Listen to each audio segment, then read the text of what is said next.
Happy new year.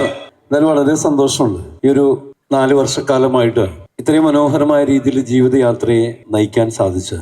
38-40 വർഷമാവുന്നു കലാരംഗത്ത് ഗായകനായും compering ആർട്ടിസ്റ്റായും. ചിത്രേച്ച് പാടുന്നുണ്ട്, അഫ്സൽക്ക് പാടുന്നുണ്ട്, ഇവരെ കൂടെ ഒക്കെ ഞാനും പാടുന്നുണ്ട്. പക്ഷെ എന്നെ സംബന്ധിച്ചിടത്തോളം അവർക്ക് കിട്ടുന്ന രീതിയിലേക്ക് ഒരു 10 ലക്ഷം രൂപ മാസം സമ്പാദിക്കാനോ അതിനോടടുത്ത് അല്ലെങ്കിൽ 10 ലക്ഷത്തിന് മേലെ സമ്പാദിക്കാനോ സാധിക്കാതിരുന്ന ഒരു സമയത്താണ് ജസ്പീഡ് ഇന്റർനാഷണലുമായി തീർച്ചയായിട്ടും 25 വർഷത്തെ ബന്ധം കൊണ്ട് നിസാർ സാറും നിഷാന്ത് സാറും വിളിക്കുമ്പോൾ അത് കൈകളിലേക്ക് തന്ന് ഏറ്റെടുക്കുന്നത്. ഇന്ന് കുറച്ച് സമയം കൂടി കഴിഞ്ഞാൽ എന്റെ ജീവിതത്തിൽ ജസ്പീഡിന്റെ വരുമാനം 1 കോടി രൂപയായി മാറുന്നു എന്നുള്ള സത്യം ചെറിയൊരു കാര്യമല്ല.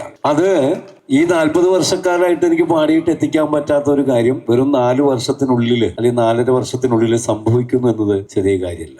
പ്രത്യേകിച്ച് എടുത്തു പറയണമെങ്കിൽ Shafeeq sir, Fawaz sir, Shiny madam, അതുപോലെ റംല ടീച്ചർ തുടങ്ങി താരങ്ങൾ ഇപ്പൊ നിൽക്കുന്ന ഒരുപാട് പേര്. ഇപ്പൊ നമുക്ക് എല്ലാവർക്കും അറിയാം അല്ലെ, ഒരുപാട് പേര് പേരെടുത്ത് വേണമെങ്കിൽ കുറെ ഉണ്ട്. സമയം വൈകിട്ടുണ്ട്, ഒട്ടും വൈകിക്കുന്നില്ല. അപ്പൊ എല്ലാവരും ഇപ്പൊ മൊയ്തീൻക്ക് ഉൾപ്പെടെ എല്ലാവരും ഉണ്ട്, ഷാഹിന മാഡം ഉൾപ്പെടെ, ശിവദാസൻ സാർ ഉൾപ്പെടെ, മാഷ് ഉൾപ്പെടെ എല്ലാവരെയും ഈ തരുണത്തിൽ ഓർത്തുകൊണ്ട് ഈ നന്ദി, സ്നേഹം, കടപ്പാട് ഒരിക്കൽ കൂടി എല്ലാവർക്കും അറിയിച്ചുകൊണ്ട് എല്ലാവിധ നന്മകളും ഈ 2025 പുതുനാമ്പിൽ നമുക്ക് സർവേശ്വരൻ നൽകട്ടെ എന്ന് സ്നേഹപൂർവ്വം പ്രാർത്ഥിക്കുന്നു. Wish you all the best. Thank you very much.